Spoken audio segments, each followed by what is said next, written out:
என் சொந்த ஊர் மதுரை மாவட்டம் கொட்டாம்பட்டி பக்கத்தில் இருக்க கும்ட்ராம்பட்டி.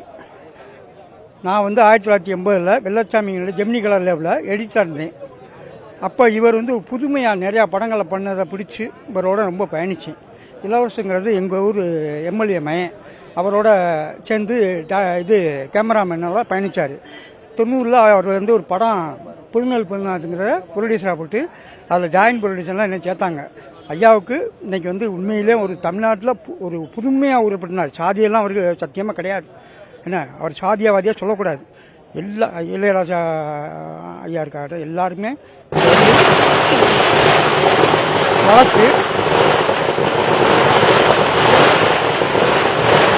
அந்த காலத்தில் அவர் ஊரில் பண்ணைபுரத்தில் ஒரு பெரிய கச்சேரியெல்லாம் வச்சாங்க. அதான் நான் கலந்துக்கிட்டேன். கலந்து நல்ல சாதியவாதியே அவர் கிடையாது. யாரும் சாதியவாதியா நல்லது பண்ணுவார் தமிழ்நாட்டுக்கு.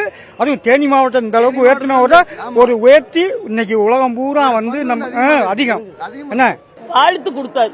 இந்த 3 லட்சம் வச்சுக்க அவன்ட்டு. நான் எனக்கு காசு பெருசு இல்லை சார், உங்களுக்கு இந்த மாதிரி சோறாக்கி விற்க மாட்டேன், அதுதான் சார் பெருசு. எனக்கு உங்ககிட்ட ஆக்குனதான் சார் எனக்கு பேர் வாங்கியிருக்கேன்.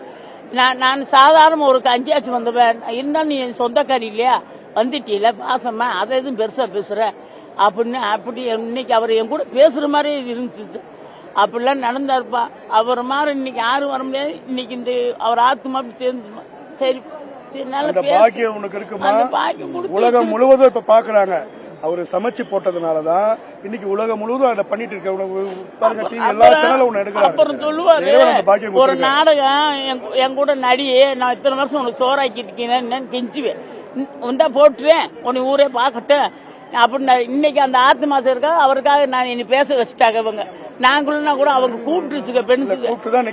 அதனால இன்னைக்கு அவருதான் கூப்பிட்டு பேச வச்சிருக்காங்க. எனக்கு நம்புறேன், அவர் செத்துட்டான்ல, எனக்கு கூட இருந்திருக்காரு.